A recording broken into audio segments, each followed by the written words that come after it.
Hey YouTube, this is Manifest020.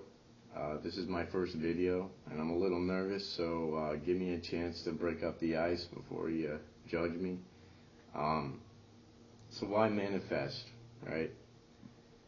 Back in high school, when you had to learn all that vocabulary, memorize it like 15 minutes for the quiz and pop it out so you could get a good grade and make your mommy and dad all happy, we had to memorize one word, and it was manifest. And I was like, wow, man, that's like a really cool sounding word. You know, I really dig that. And what does it mean? You know, it means to make clear and evident. And it didn't really occur to me at the time, but that's really like my thing, you know, like I'm really philosophical. I got a lot of energy. I got a lot of ideas that I want to share with people. And bottom line is, I'd like to make things clear and evident to people, because there are a lot of things in this world that we tend to ignore, we judge, we deny, you know, from racism to health to all kinds of things, you know, and I really want to put my stuff out there so that people can get this exchange of ideas on YouTube, because it's so incredible, you know, like I'm sitting here and I'm talking to basically a very possible million people out there, you know. And it's so raw. There is no film editor like filtering out the things that they don't want to say, like in the music industry or in the news or, you know, all this stuff. You know, it's me, and I'm putting out my ideas to you in their rawest form.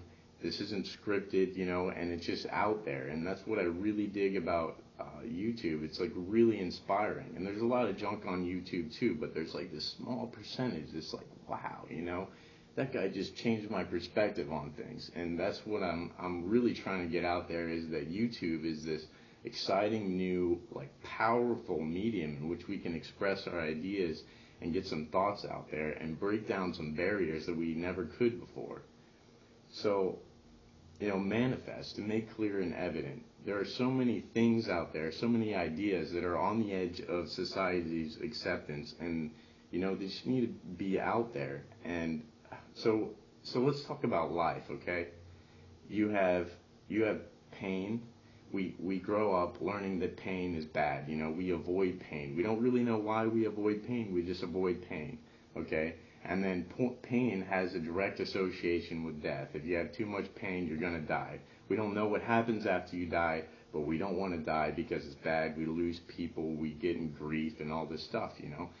And it's just really interesting how this logic of pain and death, these things that we ultimately try to avoid, have really no logic based behind it. I mean, why is pain bad? Why do we avoid death? Why do we associate all negativity in our lives with pain and death? Why do we base all of our decisions? Why do we get jobs to make money, put food on the table so we can avoid pain or hunger and ultimately death? And, you know, and so, like, I'm making this video, and I'm really nervous. I'm almost embarrassed about putting my ideas out there. And it's like, well, why am I trying to avoid that? What is embarrassment?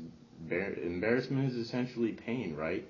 It's this emotion that I try and avoid, and I don't know why I avoid it. I just don't like it, so I avoid it. And that's this circular logic that we base our lives off of, and it really makes no sense. And then you have science, right? And science is based on logic. You observe something, and then you see that you make a hypothesis, and you verify that hypothesis, and then it's socially accepted in the science community that will always happen. But let me break it down to you, okay? We don't know anything about anything. We can't say for certain that anything will happen at any time, because we don't know everything about our reality. And until we know everything about our reality, we can't say for certain that anything will happen. We can't make any predictions. We can't, you know, predict anything.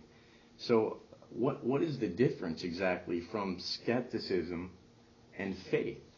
Because you have all these skeptics out there. People put their ideas, they're a little on the edge of society, and you have skeptics saying, oh, you're stupid, you know, haven't you read a book? What about science? You know, science disagrees with you completely. But let's get into what the word skepticism really means, okay?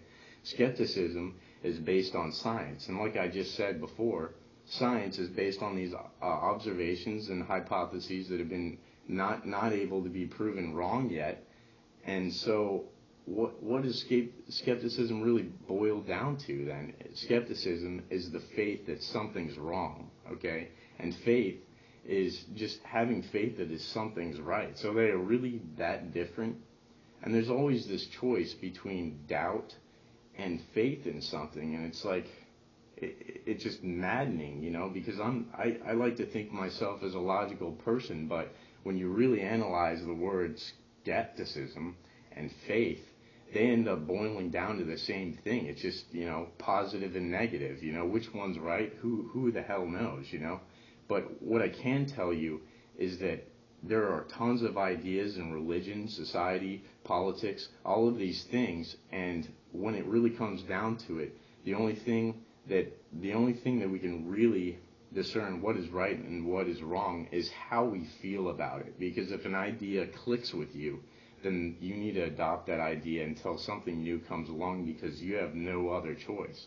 So there are all these things that I really am bursting with energy to get out there and share, and I want to see what your perspectives on these things are that I'm about to show you, because every individual has their own spin on things.